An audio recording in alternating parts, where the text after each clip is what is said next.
Halo teman-teman, bersama kami Mbak Pikul, Mbak Omong di Pikul. Podcast ini akan membahas tentang berbagai isu sosial, keadilan iklim, hak masyarakat, dan realitas di sekitar kita yang jarang sekali terdengar. Saya Esther Umbutara, senang sekali bisa menemani teman-teman dalam podcast kita yang pertama. Kali ini kita akan membahas tentang jurang antara kebijakan dan kenyataan. Pentingnya akses layanan dasar bagi penyandang disabilitas. Nah, teman-teman, kita tahu betapa pentingnya KTP bagi semua orang dewasa yang sudah cukup umur dan bisa mengakses KTP. Ini menjadi kartu yang sangat penting.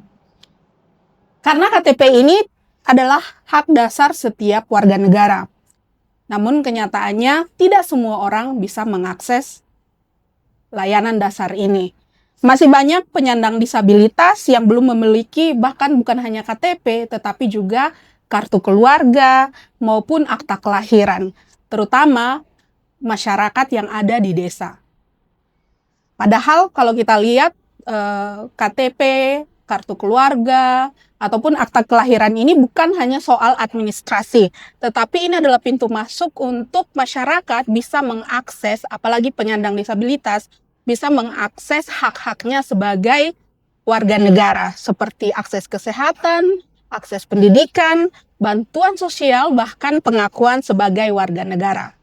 Pada tahun 2024, Pikul menemukan data 67,6% penyandang disabilitas belum bisa mengakses di 6 desa ini belum memiliki KTP. Nah, angka ini tentu menunjukkan bahwa sebenarnya masih banyak sekali masyarakat dengan penyandang disabilitas belum menerima hak-hak dasarnya sebagai warga negara. Dan hari ini saya tidak sendiri, saya ditemani oleh dua orang narasumber kita. Ada Kak Asni dan ada Om James, saya panggil Om saja ya, biar kelihatannya lebih dekat kekeluargaan. Nah, ini ada Kak Asni Ivo Manuel yang merupakan Ketua Persatuan Penyandang Disabilitas Kabupaten Kupang atau Perdik. Ya, yang aktif memperjuangkan hak-hak penyandang disabilitas, khususnya terkait ini ya, akses layanan dasar dan juga inklusivitas di masyarakat. Dan kita juga ada Kak James yang merupakan pendamping Forum Penyandang Disabilitas Desa atau biasa disingkat FP2D dari Desa Bitobe. Nah, kita akan bicara nih hari ini terkait dengan bagaimana pentingnya dokumen-dokumen seperti KTP, kartu keluarga, dan juga bahkan akta kelahiran, atau mungkin sebenarnya ada banyak dokumen yang seharusnya juga bisa diakses untuk masyarakat yang penyandang disabilitas ini, Kak. Nah, kalau kita bicara soal dokumen-dokumen ini sebenarnya mungkin dari Kak James duluan ya. Kira-kira apa sih pentingnya dokumen ini kalau misalnya seorang penyandang disabilitas bisa mengaksesnya gitu? Sebelumnya saya memperkenalkan, nama saya James Netalus, itu ketua FP2D di Sebitobe, di mana dalam pendataan Pemdes tahun 2024 jumlah difabel di Sebitobe itu berjumlah 25 orang. Tetapi setelah dibentuknya FP2D, kami kembali mendata jumlah difabel yang berada di desa Bitobe, sehingga kami mendapatkan 43 orang. Itu dari pendataan pertama. Dan pendataan kedua pada tahun 2026, tahun ini, itu dia mencapai 60 orang untuk difabel. Jadi berarti Om James dan teman-teman di desa FP2D ini memang bertugas untuk mendata teman-teman dengan disabilitas di desa-desa. Ada berapa desa yang didata waktu itu? Atau data yang tadi disebutkan hanya data desa Bitobe? Ya. Artinya bahwa ada desa-desa yang lain sebenarnya kalau didata akan menemukan jumlah yang lebih banyak ya. Baik, Om. Nah, kira-kira apa sih hak-hak yang Om James ini temukan di lapangan bahwa ketika mereka tidak menemukan, tidak memperoleh seperti KTP, akta kelahiran dan KK itu apa yang mereka alami selama ini? Iya, mungkin yang mereka alami pada khususnya difabel yang mereka alami itu adalah di mana mereka tidak tersentuh dengan bantuan pemerintah. Itu yang pertama, karena mereka tidak mempunyai identitas kependudukan, sehingga dari bantuan-bantuan pemerintah mereka tidak pernah tersentuh. Itu yang berikut, yang pertama. Yang kedua, untuk kaum difabel ini itu pikiran dari dulu artinya yang tersampingkan. Jadi artinya mereka ini tidak pernah ada pergaulan dengan masyarakat yang lain supaya bergaul bebas seperti orang yang normal. Ya. Terus yang berikut juga, terkadang orang tidak memandang dari segi fisik, tetapi kalau kita melihat ya dari watak berpikirnya pasti sama. Ya. Jadi keragaman disabilitas itu juga masih pengetahuan Ya. tentang beragamnya disabilitas di masyarakat itu juga belum banyak yang tahu, Om James. Iya, terkadang ada perbedaan-perbedaan antara yang non difabel dan difabel. Dengan yang difabel. Nah, kalau misalnya kita bicara mengakses dokumen ini, kan tadi Om James sempat bilang ada yang 20-an, lalu ternyata di data itu sampai 60-an. Itu jumlah yang cukup besar kan berarti. Nah, sebenarnya waktu ketika mendata itu, apakah mereka memberitahukan kepada Om James dan teman-teman bahwa sebenarnya kendala apa yang membuat mereka akhirnya tidak bisa mengakses KTP ini ataupun KK ataupun akta kelahiran? Iya. Yang pertama, di mana mereka sendiri kalau di desa itu artinya ada perkampungan yang jauh dari desa. Itu kalau musim panas bisa dijangkau dengan motor, tetapi kalau musim hujan motor saja tidak bisa masuk. Ada perkampungan, artinya ada perkampungan kecil yang tidak bisa dijangkau oleh kendaraan, sehingga di sana itu ada disabilitas memang yang kita sebut itu disabilitas ekstrim, artinya disabilitas berat yang berada di sana. Dan setelah terbentuknya FP2D tahun 2024, saya sendiri yang ke sana dan saya bertemu dengan mereka, dan itu memang ada banyak, sehingga dari jarak desa ke kampung sangat jauh, sehingga mereka itu tidak bisa memproses KTP. Jadi ada salah satu prasyarat bahwa orang yang mau mengurus KTP mereka sendiri harus hadir di kantor desa, ya. Kantor desa untuk mengurus KTP ya. Sehingga ini menjadi salah satu kendala buat teman-teman dengan masyarakat dengan disabilitas berat tidak bisa datang dan mengakses KTP. Itu ada yang sampai mungkin dari lahir tidak ada surat-surat atau tidak dokumen ada. Tidak ada. Betul. Itu ditemukan juga cukup banyak ya. Dari semua surat itu, dari akta lahir, kartu keluarga, sampai dengan KTP, itu tidak ada. Kalau misalnya di lapangan, kalau dari keluarga mereka bagaimana Om? Apakah dari keluarga sendiri juga mengalami kesulitan atau kendala di dalam mengurus dokumen-dokumen penting ini untuk masyarakat dengan disabilitas? Setelah kita temukan teman-teman di Fabel yang berada di desa, kami juga sempat menghubungi keluarga. Itu kami bisa menghubungi mereka dengan bahasa ibu, artinya bahasa Dawan. Kita berdialog dan mereka juga setuju untuk pembuatan KTP, sehingga kami mendorong mereka, sehingga pada bulan kemarin mereka juga sempat merekam, membawa diri ke kantor desa untuk perekaman KTP. Jadi keluarga juga mengalami kesulitan untuk memikirkan bagaimana membawa anggota keluarga dengan disabilitas ke kantor desa Kantor untuk desa. mengurus KTP, dan akhirnya mereka menerima saja kalau misalnya tidak ada dokumen-dokumen ini ya. Oke, Om. Nah, kalau misalnya di masyarakat sendiri apa masih ada stigma? Tadi kan Om James juga Iya. sudah bicara soal stigma, Iya, tapi tadi. stigma ini terjadi dari dulu, apakah masih terjadi sampai sekarang, bahkan ketika teman-teman FP2D ini melakukan pendataan? Stigma ini terjadi dari dulu, dan tetapi setelah adanya pembentukan FPDD itu banyak sekali yang mengerti tentang kesetaraan antara difabel dan non difabel.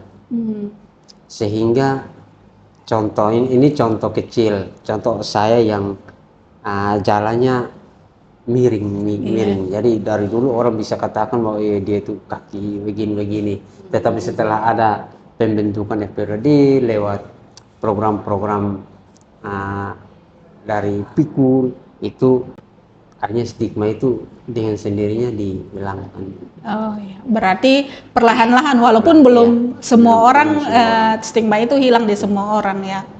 Nah, kalau di dalam mendampingi nih turun dari 20, kalau 60 orang tuh kan bisa banyak kakak ya, sekitar 60 kakak yang memiliki anggota keluarga dengan disabilitas, atau mungkin dalam satu kakak bisa lebih dari satu. Kira-kira dari pengalaman mendata lalu turun dan berbicara dengan bukan saja masyarakat dengan disabilitas tapi dengan keluarga, ada pengalaman menarik yang Om James bisa bagikan kepada kita hari ini? Terima kasih. Ada pengalaman di mana dalam perekaman KTP itu, di mana ada teman-teman difabel yang membutuhkan waktu perekaman sampai dengan 4 jam. Itu baru pertama kali perekaman KTP ini. KTP. Jadi kenapa dibutuh waktu sampai 4 jam? Karena di mana dia itu cacat fisik tangan, itu yang pertama. Sehingga dari petugas di Capil harus berulang-ulang sampai dia itu bisa terbaca. Itu yang kedua, mata, penglihatan kabur, sehingga susah juga terbaca oleh mesin itu. Terus yang berikut, dari hal itu karena jangkauan keadaan desa kami sangat jauh dari satu dusun ke satu dusun, sehingga ada juga yang tidak bisa datang untuk perekaman karena kondisi cuaca hujan dan jalan yang memang tidak bisa dilewati karena lumpur. Luar biasa Om James perjuangan untuk mendata. Luar biasa ya Kak Asni ya. Kalau kita lihat sebenarnya betapa pentingnya dokumen ini bisa diakses oleh masyarakat dengan masyarakat penyandang disabilitas. Nah, kalau kita lihat saja tadi dari cerita Om James, bahkan ketika sudah ada dari Dukcapil yang datang ke desa, masih ada juga tantangan-tantangan dari cap jempolnya, dari matanya. Berarti memang sebenarnya kita harus bukan hanya bagaimana mereka bisa didata, tapi alat-alat ini juga harus aksesibel atau memudahkan mereka di dalam pendataan ya Kak. Nah, kalau Kak Asni, saya mau pindah ke Kak Asni dulu ya Om James. Nah, kalau Kak Asni sendiri melihat, kan Kak Asni juga dengan teman-teman Perdik berjuang bagaimana masyarakat dengan penyandang disabilitas ini bisa mengakses dokumen-dokumen seperti yang tadi kita sudah sebutkan. Nah, menurut Kak Asni mungkin bisa diceritakan atau dijabarkan lebih lanjut lagi betapa pentingnya dokumen ini. Apa sih sebenarnya pentingnya dokumen ini sehingga terus diperjuangkan, sehingga semua orang, semua masyarakat, khususnya masyarakat dengan penyandang disabilitas harus memilikinya. Iya, kalau masyarakat yang tidak bisa mengakses dokumen seperti KTP itu Kak, otomatis bisa jadi masyarakat legal. Ilegal ya. Iya, karena seperti yang tadi Kak bilang itu dokumen ini penting dan juga menjadi pintu untuk bisa mengakses layanan dasar atau layanan publik yang ada di bangsa kita ini.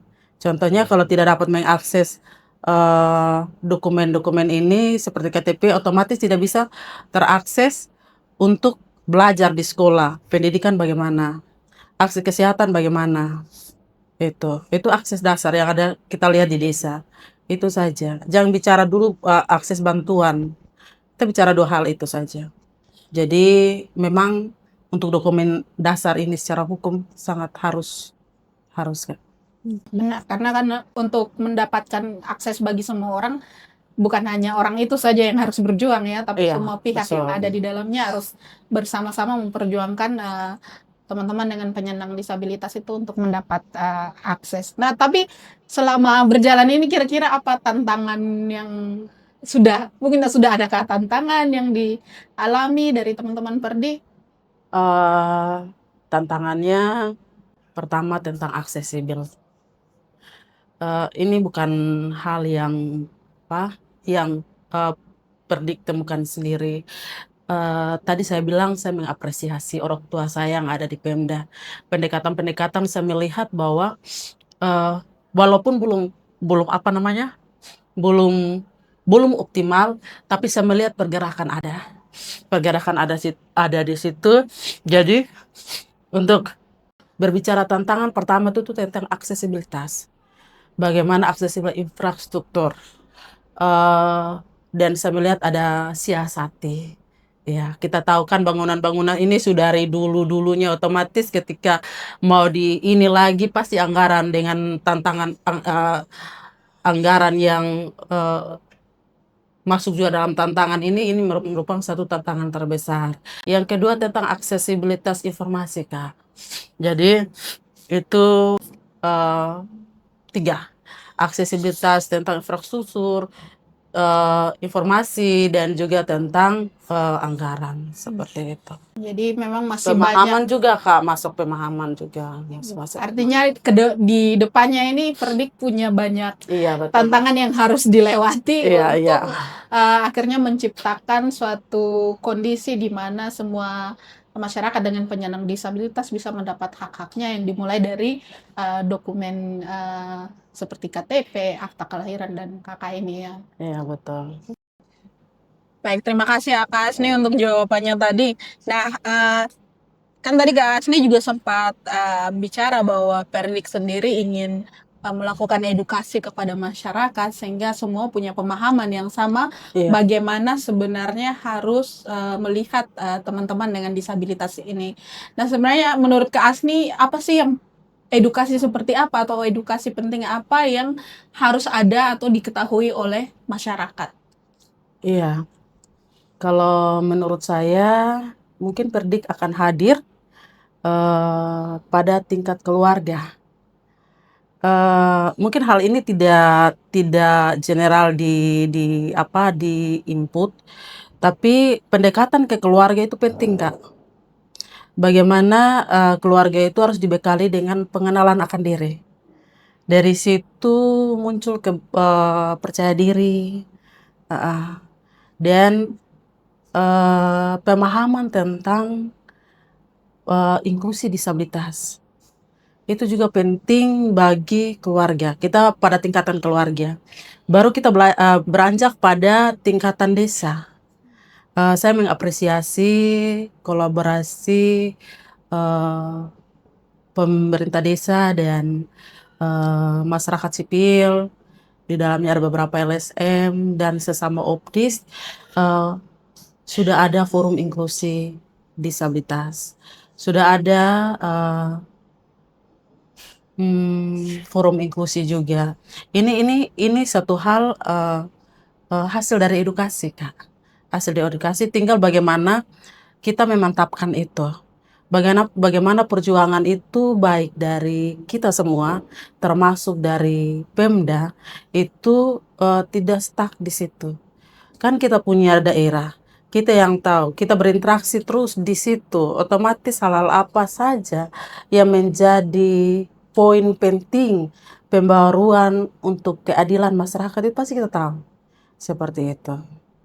Baik, jadi dengan langkah-langkah itu kita bisa bersama masyarakat secara keseluruhan bisa sama-sama berusaha untuk teman-teman dengan disabilitas mendapatkan haknya. Nah, Kak, tadi Kak Asni juga bicara soal jangan bilang bantuan juga, tapi pada kenyataannya di lapangan biasanya yang terjadi adalah ketika ada bantuan, barulah masyarakat berbondong-bondong untuk Iya, betul. membuat KTP ini untuk mendapat akses bantuan seperti itu, atau orang menggunakan alasan bantuan untuk mengurus KTP, padahal kan sebenarnya itu adalah hak masyarakat juga. Iya. Hak masyarakat yang sebenarnya harus diberikan, tetapi karena ada kendala dari tidak ada KTP dan lain sebagainya, akhirnya mereka justru sulit mengakses ini. Nah, kalau dari Kak Asni sendiri melihat ini, apakah identitas ini kaitannya dengan bantuan sosial dan program pemerintah? Apakah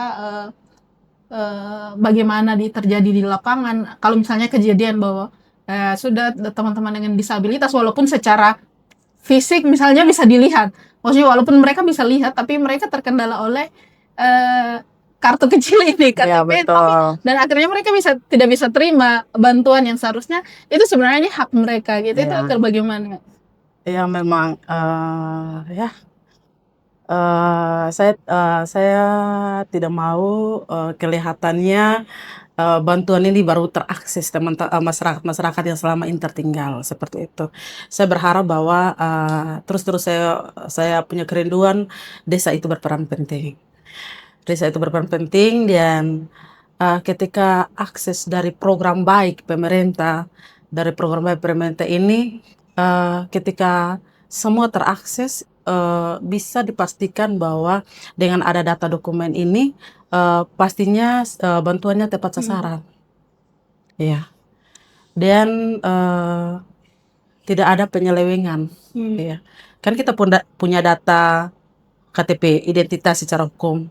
Otomatis dengan ini kita kita terakses program, saya mau bilang program baik dari pemerintah, yaitu lewat bantuan PKH dan lain sebagainya. Itu dengan adanya data ini juga data kita tidak dipakai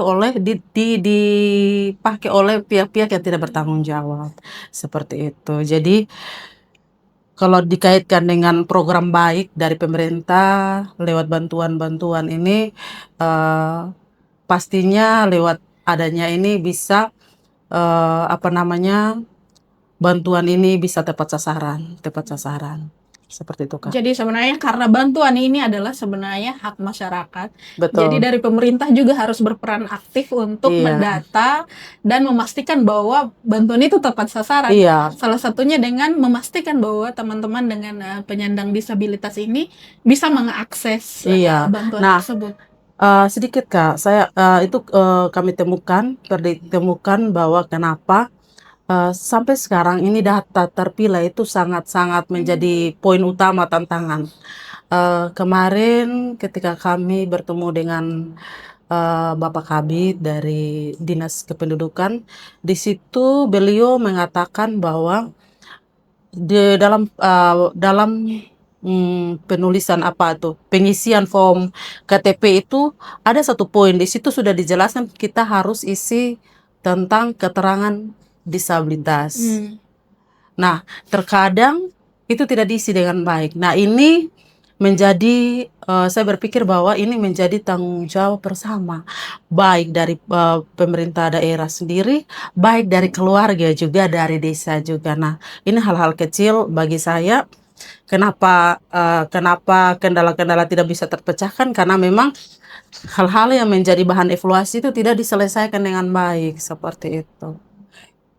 Baik, terima kasih Kak Asni. Nah, kembali ke Om James. Kalau Om James sendiri, kalau tadi teman-teman Perdik juga mulai edukasinya dari keluarga ya. Kalau dari teman-teman FP2D ini bagaimana Om? Jadi ketika pendata, apakah hanya mendata saja atau ada cara-cara pendekatan tertentu yang dilakukan oleh FP2D sehingga akhirnya keluarga mau menerima keadaan bahwa dalam keluarganya ada anggota keluarga dengan disabilitas yang memang membutuhkan akses kepada dokumen-dokumen penting ini. Ada juga edukasi yang dilakukan kepada keluarga dengan anggota yang memiliki disabilitas. Iya, mungkin kalau dari saya yang itu yang sudah terjadi di lapangan, yang pertama kami sendiri menghubungi RT. RT. Setelah Bapak RT-nya kami hubungi, nanti kami bersama Bapak RT ke rumahnya yang di Fabel itu. Terus sampai sana baru kita bersama-sama keluarga bicara, karena di mana ada difabel yang tidak mau untuk perkumpulan banyak orang tidak mau, hanya mau sendiri. Jadi kalau dia lihat orang baru berarti dia itu sendirinya Dia mengundurkan diri. minder. Jadi kita harus pendekatan dan dia tidak secara langsung, harus melalui keluarga, tetapi di situ juga kita bersama-sama pemerintah yang paling terdekat yaitu RT. Jadi pernah punya pengalaman ketika mau mendata tapi Iya. ditolak. Ya, Memang harus pendekatan ya. karena dia itu hanya mau bertemu dengan orang yang setiap hari bersama dia. Kalau orang baru dia minder, dia tidak mau bertemu, sehingga kita buat cara seperti itu untuk bisa dekat dengan dia dan bisa dokumentasi, ambil gambar bersama. Ambil gambar. Iya. Bahkan ambil gambar kadang-kadang ada yang tolak. Ada yang tolak. Ya. Karena menurut Om James sendiri kenapa orang mereka menolak untuk ambil gambar atau didata seperti itu? Ditemukan di lapangan itu seperti apa? Karena memang bukan ini, tapi dari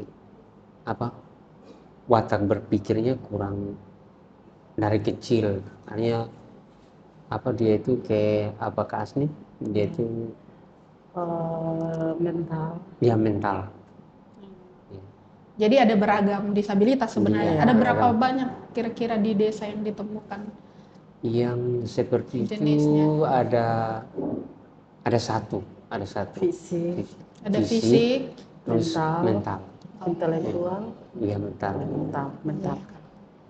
Nah, kalau Om James melihat bagaimana? Kalau apa Om James melihat tentang bantuan yang tadi kita bicara lagi ke bantuan. Kalau dari pengalaman Om James di Bitobek, bagaimana terkait dengan masyarakat dengan disabilitas mengakses bantuan dari pemerintah? Apakah Om James juga melihat bahwa ya tidak adil juga karena mereka tidak ada kakak, tapi mereka tidak punya akses yang cukup untuk bisa membuat dokumen-dokumen penting ini? Atau Iya, memang kita melihat bahwa selama ini kan dia tidak punya dokumen kependudukan sejak ia lahir, artinya tidak punya satu bukti surat atau akte kelahiran pun tidak ada, kartu keluarga pun tidak ada, sampai dengan KTP. Sehingga dari jalan itu jalannya untuk kita pembuatan KTP di mana pendekatan dengan dicapil, sehingga kita juga bisa membantu mereka untuk pengadaan kartu keluarga dan KTP. kan dari awalnya 20 naik ke 60. Iya. Nah, dari 60 itu apakah semua sudah terakses KTP saat ini? Dari semua belum Belum semua. terakses, karena yang pertama seperti yang tadi saya jelaskan, bahwa gangguan pertama itu adalah cuaca. Waktu perekaman di kantor desa itu kendala itu cuaca, hujan, terus satu itu masalah jaringan, sehingga lama terekam. Hanya satu orang saja bisa membutuhkan waktu sampai 1 jam. Nah, apalagi yang difabel itu memang butuh waktu agak lama, sehingga banyak yang belum terekam. Terus itu dengan jangkauan jalan yang ada di Bitobek itu ada satu kampung di dekat kaki Gunung Timau. Itu jalan dia sekitar 8 kilo kalau dari kantor desa. Itu harus jalan kaki. Jalan kaki. Karena tidak bisa diakses dengan motor atau oto. Karena itu longsor yang tahun lalu longsor di Hmm. Petobo itu, sehingga tidak bisa lewat. Jadi orang harus jalan kaki datang di Huntara, terus bisa dengan motor datang ke kantor desa. Tapi memang hujan mereka Jadi artinya ada 60 orang terdata, tapi terekam di Dukcapilnya itu memang belum semua. belum semua Tapi kedepannya akan diusahakan bahwa 60 itu diusahakan. akan terekam dan Iya. bisa mendapat akses ke Akses. KTP. Untuk saat Iya. ini baru KTP. KTP kartu keluarga. KTP dan kartu keluarga. Nah, menurut Kak Asni, kira-kira peran pemerintah seperti apa yang harus ditingkatkan untuk bisa membuat masyarakat dengan penyandang disabilitas ini bisa mengakses hak dokumen hukum mereka? Iya. Saya berpikir bahwa pergerakan dari pemerintah secara Pemda, pemerintah daerah Kabupaten Kupang sudah bergerak baik, sudah sangat merespon. Ketika kami pendekatan, responnya sangat baik. Tapi mungkin terkendala pada birokrasi. Ya, saya berharap bahwa birokrasi ini tidak kaku, tidak lambat.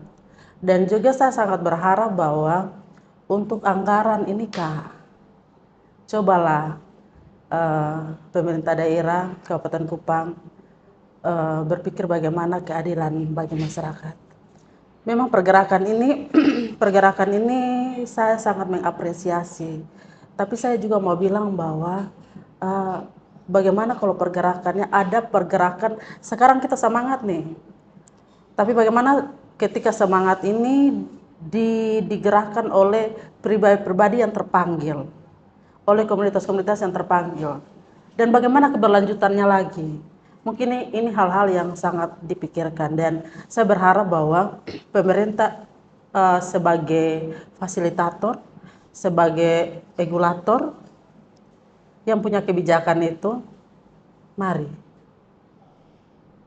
bagaimana merasakan tentang masyarakat yang di luar sana yang sangat berharap bahwa tindakan itu difokuskan lagi seperti itu. Baik, terima kasih Kak Asni. Baik, terima kasih untuk Om James dan Kak Asni atas jawabannya. Tapi kalau sebenarnya kita melihat lebih luas, negara ini sudah punya berbagai kebijakan untuk menjamin hak administrasi, kependudukan masyarakat, khususnya masyarakat dengan disabilitas. Nah, tetapi menurut Kak Asni, apakah ini sudah cukup atau sebenarnya masih harus ada penambahan gitu? Iya, kalau berbicara kebijakan, menurut pandangan saya itu semua sudah tertuang, pemenuhan hak, bagaimana pemberdayaan, pemenuhan hak, semua itu sudah ada untuk penyandang disabilitas. Tapi mungkin saya belum lihat bukan saya belum lihat, tapi mungkin belum optimalnya implementasi di lapangan. Terkadang kami masyarakat sudah membaca, penyandang disabilitas punya hak hidup, hak bekerja, dan hak-hak yang lain. Tapi di lapangan kami bukan dibatasi, tapi memang untuk mengakses itu sangat sulit. Nah, menurut Kak Asni, kira-kira apa yang membuat tidak optimal kebijakan itu dilakukan atau dalam pelaksanaannya kebijakan itu tidak optimal gitu Iya. terlaksana? Yang pertama, saya mau bilang mungkin anggaran. Secara kacamata saya sebagai masyarakat dengan penyandang disabilitas, perempuan penyandang disabilitas, saya kalau tidak salah mungkin ada hal-hal yang dalam program kerja itu dikhususkan per tahun, mungkin itu menjadi kendala. Baik kalau dikhususkan itu berkaitan dengan inklusivitas. Nah, seharusnya semua itu harus berkaitan dengan inklusivitas. Tapi baik pergerakannya itu menjawab tentang hal itu. Yang kedua, tentang pemahaman. Ya, kalau seseorang paham, otomatis pasti sadar bahwa ini penting. Berikutnya tentang birokrasi, Kak. Tadi saya sudah bilang bahwa birokrasi, kalau berurusan dengan birokrasi ini, dalam pemikiran kami sebagai masyarakat dengan penyandang disabilitasnya sangat lambat. Sangat lambat walaupun pergerakan itu ada, tapi lambat seperti Bisa Kak Asni kasih contoh birokrasi, nah, tantangan birokrasi yang Kak Asni dan mungkin dengan teman-teman sesama OBDIS hadapi ketika melakukan advokasi terkait dengan iya. Contohnya ketika kami melakukan ketika kami punya kerinduan nih, bahwa tidak ada yang tertinggal, tidak ada yang tertinggal. Jika berkaitan itu mungkin ada tahapan-tahapan, itu maksud saya. Tahapan-tahapan ini pasti menunggu waktu. Dan itu kalau tidak salah sudah masuk dalam eh, SOP atau aturan itu. Jadi mungkin ke depan bisa dipermudah atau bagaimanalah kayak tahap 1, tahap 2, tahap berikut itu mungkin jadi bahan evaluasi. lebih inklusif Lebih ya inklusif, aturannya. iya. Aturan dalam birokrasi ini lebih mempertimbangkan Iya, penyandang penyandang disabilitas. Berikutnya bagaimana tentang tadi saya bilang aksesibel. Ya, kami punya hak untuk hak hidup. Bagaimana kami bisa hidup jika modifikasi, jika apa namanya itu tidak aksesibel. Bagaimana kami bisa ada kalau informasi itu tidak aksesibel seperti itu. Mungkin poin-poin penting yang merupakan harapan kami terus-menerus. Nah, sedikit saya eh, menambahkan, kita Kabupaten Kupang ini sangat luas. Desa saja 160 desa kalau tidak salah. 17 kelurahan, 24 kecamatan. Nah, ini yang menjadi poin penting. Desa ini ada apa di situ? Apa kelemahannya, apa kelebihannya? Mungkin ini menjadi poin-poin penting yang bisa rujukan apa yang ke situ. Jadi semua itu bisa berjalan dan nantinya hasilnya itu maksimal. Jangan kita ulang lagi seperti itu. Itu harapan. jadi solusi-solusi yang lebih spesifik berdasarkan kondisi di Iya, kondisi di tersebut. desa. Saya tidak bicara ini karena yang dekat dengan masyarakat adalah desa. Lebih dekat lagi Bapak RT, Mama RT. Jadi mungkin memperkuatnya di bagian poin-poin yang lebih dekat dengan masyarakat seperti itu, Kak. Jadi ada pelaksanaan kebijakan itu mulai dari organisasi terkecil yaitu RT itu ya, untuk Iya. sampai kepada masyarakat di dalam dengan anggota keluarga dengan disabilitas itu. Iya, mungkin kita tambah lagi.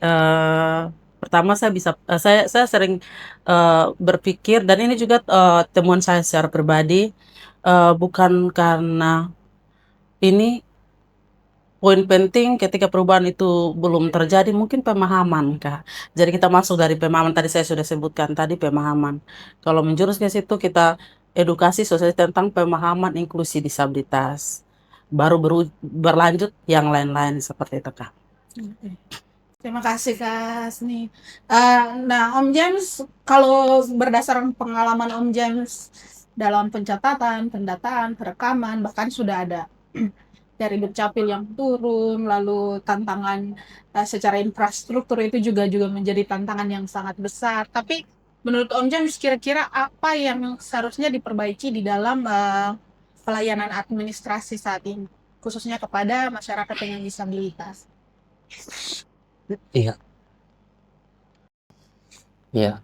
Mungkin ke depan harus ada kerjasama antara pemerintah desa dan FPROD agar semua kaum difabel bisa mendapat satu tindakan yang lebih efisiensi dalam hal ini, pendataan untuk dokumen-dokumen kependudukan agar mereka juga bisa mendapat suatu pelayanan dari pemerintah. Itu. Berarti nanti FP2D akan membantu di dalam pendataan, tetapi pemerintah juga harus turut ikut, serta ya. untuk melakukan secara aktif Iya, melakukan secara aktif. pendataan ya.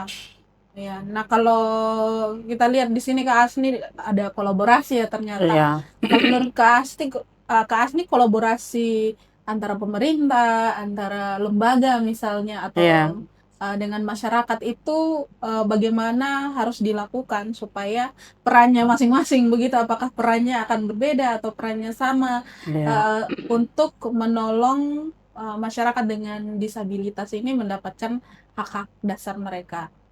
iya. Mungkin tadi saya sudah singgung sedikit tentang bagaimana pemerintah sebagai fasilitator dan juga regulator yang punya kebijakan, Kak. Jadi diharapkan bahwa pemerintah bisa eh, mengimplementasi kebijakan yang sudah ada itu secara optimal sehingga itu bisa berdampak, bisa berdampak. Kebijakan sudah ada. Dan dengan kolaborasi ke pemerintahan di desa yang punya masyarakat itu, nah itu saya rasa kalau memang itu terfokus dan implementasinya optimal, optimal sih bisa berdampak baik. Kita tidak ulang-ulang lagi. Dan bagaimana dan masyarakat sipil, masyarakat eh, juga sebagai pengawas. Saya berbicara di sini, saya sebagai contohnya LSM NGO, sebagai pengawas dan juga sebagai jembatan penghubung antara masyarakat difabel dengan pemerintah itu. Nah, kalau bicara tentang masyarakat difabel, itu kami adalah penggeraknya. Kami yang tahu kebutuhan kami, apa yang belum dan apa yang sudah. Nah, ini pendekatan-pendekatan ini butuh implementasi yang fokus, Kak. Karena seperti yang tadi Kak James bilang, di keluarga tidak segampang itu kita bisa mengakses saudara ini yang dengan difabel dengan mudah, tidak. Ada pendekatan-pendekatan khusus. Jadi ada beberapa ragam, terkhususnya lebih optimal ke teman-teman dengan ragam mental Iya. itu butuh pendekatan. Nah, ini menjadi poin penting bagaimana desa, bagaimana rukun tetangga itu berperan di situ, berperan di situ. Seperti itu, Kak. Jadi karena kadang-kadang orang tuh melihat bahwa teman-teman dengan disabilitas mental itu Iya. seolah-olah mereka tidak membutuhkan apa-apa, apalagi dokumen seperti KTP Saya dan punya cerita, sebagainya. Kak. Saya punya pengalaman. Ada teman nih, dia menjadi disabilitas mental, difabel mental. Itu karena banyak pikiran yang tidak ada tempat untuk bisa bercerita. Sesimpel itu, Kak. Teman difabel ini bisa terlepas dari hambatannya hanya dengan bercerita. Nah, ruang seperti apa yang kita ciptakan di desa? Saya dari tadi berbicara desa karena memang yang lebih dekat itu dengan masyarakat adalah desa. Itu seperti itu. Jadi sebenarnya apapun jenis disabilitasnya, mereka tetap punya hak terhadap akses-akses dokumen Iya, tadi KTP, betul. KK, dan juga akta kelahiran itu adalah Hmm, hak mereka sebagai warga negara. iya. Nah, kalau dari Om James sendiri, kira-kira kalau melihat bahwa yang dikerjakan saat ini melalui pendataan yang semakin meningkat dan masyarakat dan Dukcapil juga sudah turun ke desa untuk Iya, melakukan memang. perekaman, kira-kira apa harapan ke depan dari apa yang teman-teman FP2D lakukan ini? Harapan Om James seperti apa? Harapan kami dari FP2D untuk ke depan agar semua teman-teman difabel jangan lagi ke hal-hal yang sudah lalu, tahun-tahun yang sudah lalu sebelum ada pendataan dari FP2D itu dipinggirkan atau disingkirkan. Tetapi harapan saya kita sama-sama maju, bertumbuh bersama untuk ke depan.